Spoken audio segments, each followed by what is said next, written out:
Good afternoon from Kleinshire. Let's talk about failures today.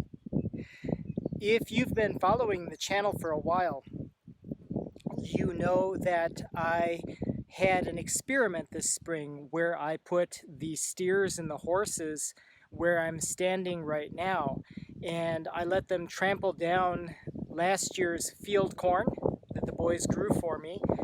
And when they had it all trampled down and I had bale fed them for a while, I broadcast some rye up here and some oats and barley a little below and let them trample just a little bit more. My idea was that this area would be a cover crop and I would have no tillage at all. The animals would do the work for me. This is part of my commitment to trying to get the animals on the land more, to minimal tillage, and to the restoration of the land in general. Did it work? Well, let's take a look.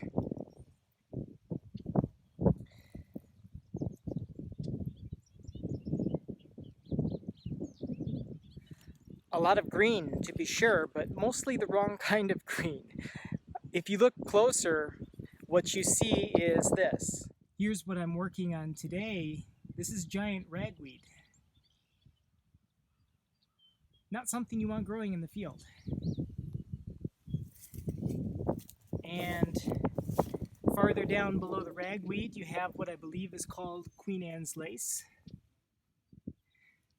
The plan for this section of the produce field was to plant that cover crop of rye and barley and oats a little bit farther down, which actually looks a lot better. I think it was moisture over there. And ultimately let that grow and either brush hog it, graze it, harvest a little bit of the oats and barley for our own personal use as an experiment. We'll winnow it and see how that goes. But ultimately, spread a little more manure and then till this up and plant next year's garlic crop in it after it has rested.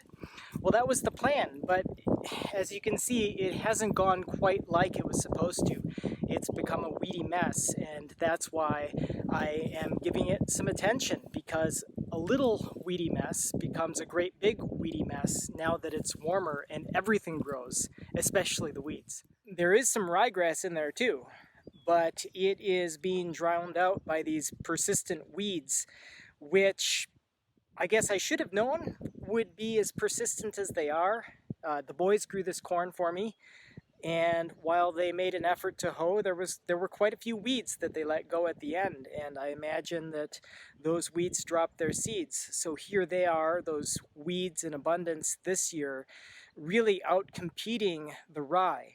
On top of that, I hand broadcast the rye. It was wet, the conditions were good, but then we missed an anticipated rainfall, and I think I had a germination from the initial moisture, but not enough moisture to keep the growth going, and I think a lot of the seedlings from the rye actually died. It was something of an aborted germination. So less rye than expected and persistent weeds. This is what you call a failed experiment.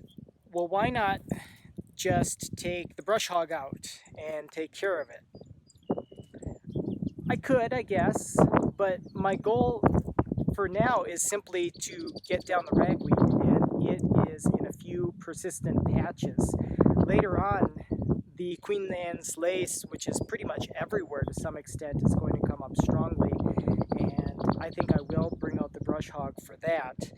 But I'll wait for it to get a little more dominant, tall enough that the brush hog will be able to take care of all of it. It's too early really to mow down that weed, but the ragweed, those patches, is something that I'll take care of today with a little spot mowing, which is just as easy with this scythe as it would be to hook up the brush hog, get out here, especially with the price of diesel, I guess.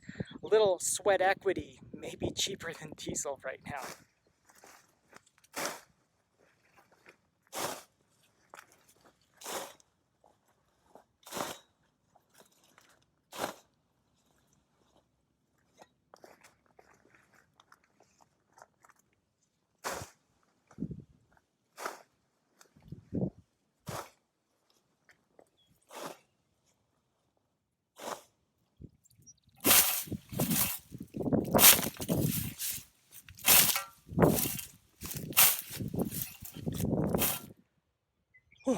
Well, the ragweed's down. I'm good for a little while, I think, over here. It was worth it in the long term. In the short term, it was sweaty work. But I'm not done quite yet. I am going to head over to something of a crater that we have in the hayfield.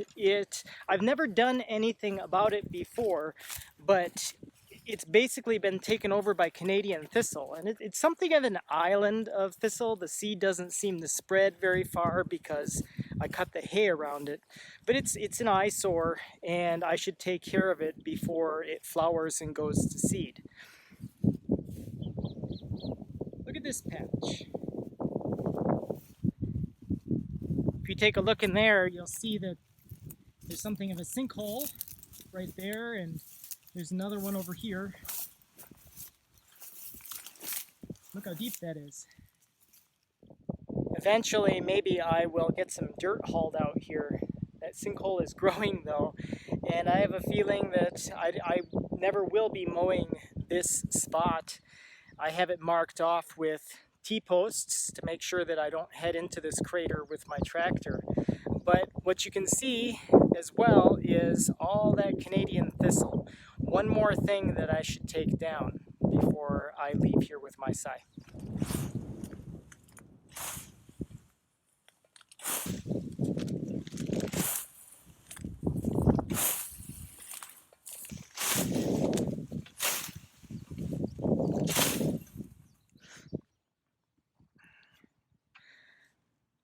I'm a certified organic farmer, and I don't spray with anything, which means, especially for me, I need to learn to keep these weeds under control.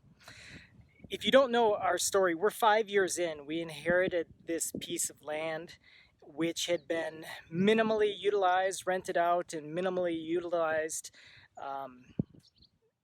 and none of these things were done.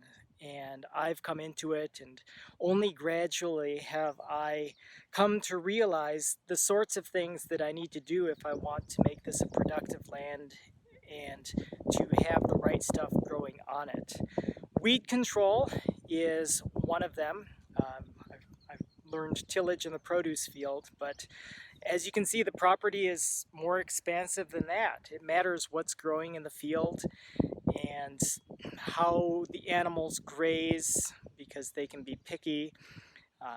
You know, all these things matter, and I'm gradually coming to learn that. So this is one of the things, and what I did in the field up there was an experiment. I'm going to do it again. I'm going to wait for a better spot of weather where I think I will have germination and where the cover crop will come in more strongly. So it's not a failed experiment. I've learned from it, and I have an opportunity to get some exercise and use my grandpa's scythe. So I've probably got another hour of it. I've got to go in and get some lunch. This is my project today. Not the most glamorous, but a very necessary thing and part of restoring the land and making it productive. I'm glad to have you along. Subscribe, follow along. We'll have more adventures as the summer progresses. God bless.